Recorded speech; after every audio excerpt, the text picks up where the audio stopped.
ਹੁਣ ਤੱਕ ਤੁਸੀਂ ਜਹਾਜ਼ ਹਾਦਸੇ ਦੀਆਂ ਬਹੁਤ ਸਾਰੀਆਂ ਖਬਰਾਂ ਸੁਣੀਆਂ ਹੋਣਗੀਆਂ ਜਿਸ ਦੇ ਵਿੱਚ ਤਕਨੀਕੀ ਖਰਾਬੀ ਦੀ ਗੱਲ ਸਾਹਮਣੇ ਆਉਂਦੀ ਹੈ। ਕਦੇ ਇੰਜਨ ਫੇਲ ਹੋ ਗਿਆ, ਕਦੇ ਪੰਛੀ ਟਕਰਾ ਗਿਆ ਤੇ ਕਦੇ ਜਹਾਜ਼ ਦੀ ਤਾਕੀ ਜਾਂ ਫਿਰ ਸ਼ੀਸ਼ਾ ਖੁੱਲ ਗਿਆ ਜਾਂ ਫਿਰ ਕਦੇ ਟਰਬੂਲੈਂਸ ਦੇ ਕਾਰਨ ਜਹਾਜ਼ ਹਾਦਸੇ ਦਾ ਸ਼ਿਕਾਰ ਹੋ ਗਏ। ਪਰ ਅਸੀਂ ਜਿਸ ਹਾਦਸੇ ਦੇ ਬਾਰੇ ਤੁਹਾਨੂੰ ਅੱਜ ਦੱਸਾਂਗੇ ਉਸ ਦਾ ਕਾਰਨ ਇਹਨਾਂ ਸਭ ਤੋਂ ਵੱਖਰਾ ਹੈ, ਜਿਸ ਦੇ ਬਾਰੇ ਸੁਣ ਕੇ ਵੀ ਹਰ ਕੋਈ हैरान हो जाता है। दरअसल ये जहाज हादसा एक मगरमच्छ के कारण वापरिया सी, जिस दे विच 20 लोगों की जान चली गई सी। आओ तुहानूं दसदे हां कि किस स्थान के उपर ये जहाज हादसा होया सी। वेखो पूरी कहानी। दरअसल एक घटना मध्य अफ्रीका के एक देश डेमोक्रेटिक रिपब्लिक ऑफ कांगो यानी कि DRC दी है। एक काफ़ी बड़ा देश है जिसकी आबादी 10 करोड़ तो भी ज़्यादा है ਅਤੇ ਇਸ ਦਾ ਸਭ ਤੋਂ ਵੱਡਾ ਸ਼ਹਿਰ ਅਤੇ ਰਾਜਧਾਨੀ ਕਿੰਗਸ਼ਾਸਾ ਹੈ। ਕਾਂਗੋ ਵੀ ਅਫਰੀਕਾ ਦੇ ਜ਼ਿਆਦਾਤਰ ਮੁਲਕਾਂ ਵਾਂਗ ਇੱਕ ਗਰੀਬ ਮੁਲਕ ਹੈ। ਦੇਸ਼ ਦੇ ਵਿੱਚ ਬਹੁਤ ਸਾਰਾ ਖੇਤਰ ਜੰਗਲੀ ਹੈ ਅਤੇ ਜ਼ਿਆਦਾਤਰ ਲੋਕ ਕਸਬਿਆਂ ਜਾਂ ਫਿਰ ਪਿੰਡਾਂ ਦੇ ਵਿੱਚ ਵਸੇ ਹੋਏ ਨੇ, ਜਿਨ੍ਹਾਂ ਨੂੰ ਆਪਸ ਵਿੱਚ ਜੋੜਨ ਦੇ ਲਈ ਰੋਡ ਨੈਟਵਰਕ ਵੀ ਬਣਿਆ ਹੋਇਆ, ਜਿਸ ਦੀਆਂ ਜ਼ਿਆਦਾਤਰ ਸੜਕਾਂ ਕੱਚੀਆਂ ਅਤੇ ਕਾਫੀ ਛੋਟੀਆਂ ਨੇ, ਜਿਸ ਤੇ ਸਫ਼ਰ ਕਰਨਾ ਬੇहद ਮੁਸ਼ਕਲ ਹੈ। ਕਾਂਗੋ ਦੇ ਵਿੱਚ ਇੱਕ ਤਕੜਾ ਹਵਾਈ ਨੈਟਵਰਕ ਵੀ ਮੌਜੂਦ ਹੈ ਜੋ ਕਿ ਦਹਾਕਿਆਂ ਪੁਰਾਣਾ ਹੈ, पर एक जगह तो दूजी जगह जाने के लिए एक वधिया ਅਤੇ आसान तरीका उपलब्ध करवाउंदा है। यानी कि देश भावें बेहद गरीब है पर इत्थों के लोग एक शहर तो दूजे शहर जाने के लिए जहाज़ां का इस्तेमाल करते हैं। कहानी काफ़ी रोमांचक है, इस लिए तुहानूं थोड़ा पिछोकड़ के बारे दसना भी जरूरी है। कांगो की राजधानी के विच 2 एयरपोर्ट ने। इंटरनेशनल एयरपोर्ट का नाम जिली इंटरनेशनल एयरपोर्ट है और डोमेस्टिक का नाम नडोलो एयरपोर्ट है। दोवें हवाई अड्डियां ते वधिया सहूलतां मौजूद ने, पर बाकी इलाकों के विच हवाई अड्डियां के नां ते महज छोटी जी इमारत बनी होंदी है। डाकखाने जिन्नी अते हवाई पट्टी के नां ते छोटा जिहा समतल मैदान होंदा है, यानी कि काम चलाऊ सिस्टम कीता होया। कांगो दे विच जहाज़ां दा इस्तेमाल बसां दे वांग कीता जांदा है, यानी कि किंगशासा तो जहाज़ फड़ो, जहाज़ उतरेगा किरी विच ते फिर किरी तो लोग चढ़नगे, जिस तो बाद बोकारो तो हुंदा होया ये जहाज़ वापस किंगशासा आ जाएगा। हर हवाई अड्डे ते सवारियां दे उतरन अते चढ़न दा सिलसिला इवें ही बनिया रहिंदा जिवें कि बसां दे विच हुंदा। आओ हुण मुੱਖ घटना दे वल आउंदे हां। साल 2010 की गल है, इवें ही एक लेट L 410 टर्बोलेट जहाज़ ने नडोलो हवाई अड्डे तो उड़ान भरी। ये 2 इंजन वाला छोटा जिहा जहाज़ सी जो आम तौर पर कार्गो ले जाने के लिए इस्तेमाल किया जाता सी या फिर स्काई डाइविंग के शौकीन इसका इस्तेमाल करते थे।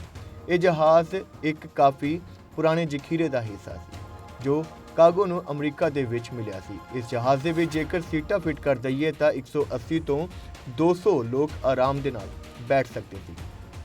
पिछे वल बैगिंग एरिया सी जिथे कि लोग अपना समान रखिया करते सन। ये जहाज़ फिल एयर नां दी एक कंपनी वालों चलाया जाता है। उस दिन जहाज़ नूं फिल एयर कंपनी का मालिक डैनी फिलमेट ही उड़ा रहा सी, जबकि उसके नाल को पायलट विल्सन भी मौजूद सन। जहाज़ का अगला पड़ाव बंदूदो सी जिथे कि होर लोग उसदे विच सवार होने सी क्योंकि जहाज़ दीआं काफ़ी सीटां खाली पईआं सन। पर होया ये कि बंदूदो दे विच लैंडिंग तो कुछ समय पहला ही जहाज़ दे विच एक दिक्कत शुरू हो गई। ये दिक्कत जहाज़ की बॉडी या फिर यात्रियों नाल संबंधित नहीं सी बल्कि पिछे रखे हुए समान करके सी। दरअसल कार्गो दे विच डफल बैग रखा होया सी जिसनूं संवेदा तो जहाज़ चढ़ाया गया सी। जिवें कि तुहानूं पहला ही दस्सिया कि यह जहाज़ बसां की तरह काम करते सी, इस करके सुरक्षा व्यवस्था भी बसां वर्गी ही बनी हुई सी, यानी कि चैकिंग के नां ते एक मशीन रखी हुई सी जो टूं टूं करती सी। पर जहाज़ दे विच की चढ़ाया गया की उतारिया गया चैक करने वाले नूं कुछ भी पक्का पता नहीं सी हुंदा। बंदूक दे विच लैंडिंग तो कुछ समय पहला ही बैग दे विच हरकत होने लगती है। शुरू दे विच किसी नूं कुछ पता नहीं चलिया, फिर अचानक बैग का मूँह खुलिया तो उसदे विचों 2 अखां बाहर निकलियां, जिसनूं देखते ही जहाज़ दे विच चीख चिंगियाड़ा मच गया। उधर हेठा बंदूक दे विच हवाई अड्डे ते भी लोकां दीआं अखां जहाज़ नूं तक रहीआं सन, पर उन्हां नूं देखदे ही देखदे जहाज़ हेठा वल मुड़िया अते गोते खांदा होया एक घर की छत के नाल जा टकराया। जहाज़ का को पायलट ब्रिटिश सी, इस करके ब्रिटिश अधिकारियों ने कांगो तो जहाज़ का ब्लैक बॉक्स मंगया सी, पर गल टाल मटोल कर दी गई। ब्रिटेन ने जांच के लिए माहर भी नियुक्त किया, जिस दी जांच के विच एक गल सामने आई सी कि जहाज़ मुड़न करके ज़्यादा ਝੁਕ ਗਿਆ ਸੀ, ਜਿਸ ਕਰਕੇ ਉਸ ਦਾ बैलेंस ਵਿਗੜ ਗਿਆ। इस मगरों मामला खत्म हो गया, पर कुछ साल मगरों इस केस ਦੇ ਵਿੱਚ ਉਸ ਸਮੇਂ ਅਸਲ ਸੱਚਾਈ ਸਾਹਮਣੇ ਆਈ ਜਦੋਂ ਇੱਕ ਅਖਬਾਰ ਨੇ ਖਬਰ ਛਾਪੀ ਕਿ ਜਹਾਜ਼ ਦੇ ਵਿੱਚ ਇੱਕ ਆਦਮੀ ਜਿੰਦਾ ਬਚ ਗਿਆ ਸੀ, ਜਿਸ ਨੇ ਦੱਸਿਆ ਕਿ ਬੈਗ ਦੇ ਵਿੱਚੋਂ 2 ਅੱਖਾਂ ਬਾਹਰ ਨਿਕਲੀਆਂ ਸੀ। ਉਹ ਮਗਰਮੱਛੀਆਂ ਸੀ।